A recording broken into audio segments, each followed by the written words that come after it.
path of destruction clearly visible in the wake of what is confirmed to be a tornado that tore across South Florida in the dead of night. So many people were sleeping when that weather turned dangerous. And we do have a team of reporters covering all that damage. Terrell Forney is standing by in Hialeah, and we begin with Carlos Suarez live tonight in Miami Springs. Carlos. Lori and Victor, the cleanup effort will stretch into a second day. The workout here tonight is twofold. Crews still have to clear some debris that remains in this neighborhood. You can see this rather large tree that was uprooted in the storm. It still needs to be cut up and hauled off. Secondly, FPL crews, they're still working well into the night to get these power lines back up and back on. The sound of FPL trucks and generators echo through the darkened streets of a Miami Springs neighborhood.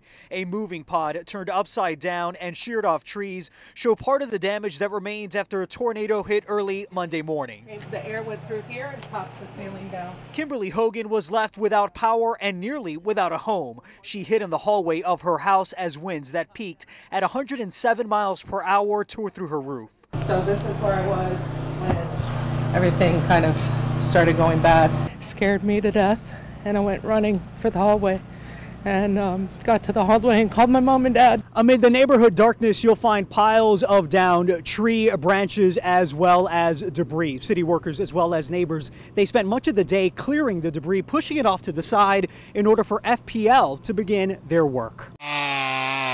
Daylight captured the scope of the cleanup. A shed found its way into the backyard of a house that it didn't belong in. A block over, a screen door hung from a power line, and a damaged boat gave way to a damaged wooden fence. This shed here isn't from next door, it's from the other house. He just picked it up and planted it right there. Just east of Miami Springs, toppled cargo containers and a truck flipped over showed the fury that was unleashed. Surveillance video from a business captured the moment a lightning strike caused cameras to go black. A second camera inside caught the moment the tornado hit. How fast something like this could happen and the damage could be so intense so fast. All right, as of 9 o'clock tonight, FPL said that 1,300 homes are without power in Miami-Dade and that another 630 sit in the dark in Broward. We're told that FPL crews will be working through the night, but part of the effort is being hampered by the fact that a lot of this debris has yet to be cleared out, and so crews are unable to get into certain parts of the neighborhood because of the downed power lines. And until they clear a lot of these trees and a lot of the debris, crews simply won't be able to get things back up and running. We are live tonight in Miami Springs. I'm Carlos Suarez, Local 10 News. All right, Carlos, thank you. And that twister was on the move shortly before 4 this morning. Let's take a look at this map of the twister's track. It was on the ground in Miami Springs at 3:45, then heading northeast right across the city of Hialeah. And tonight, that's where we find Local 10's Terrell Forney. Terrell. And a row of apartment buildings here in Hialeah are in the dark tonight, and that is because they were battered by the strong winds from that tornado. In fact, power crews fear that a fire could spark if they return power to these buildings, so that is not happening, and the folks who live here are now sleeping in hotels. I think God protects us for anything happening, especially her.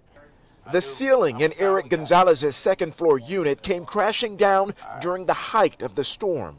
All this, the water came through. We can feel the ceiling is going to come down. Not long after the dad grabbed his 5-year-old daughter, debris caved onto her bed. We heard something broke on the window and something like that, and we wake up and we're running outside.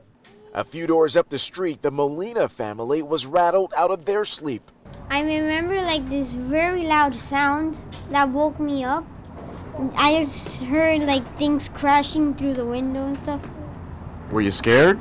Well, a little bit, yeah. The families would later realize a small tornado carved a path of destruction right near their homes in Hialeah.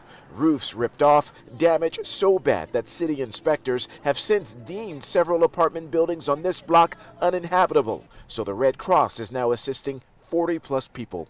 We had a lot of families and young families with younger children, and actually, yes, elderly people. So we have both ends in terms of exposure, if you will, and vulnerability. Throughout the day and night, we spotted residents cleaning up the mess and salvaging anything they could. Some properties suffered severe water damage and blown out windows. No, I'm not lucky. We're blessed.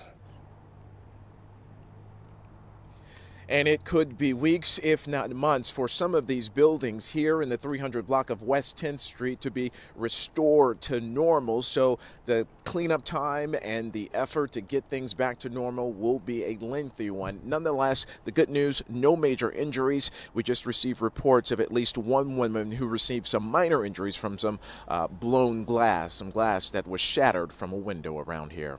We are live in Hialeah tonight. I'm Terrell Forney, Local 10 News. All right.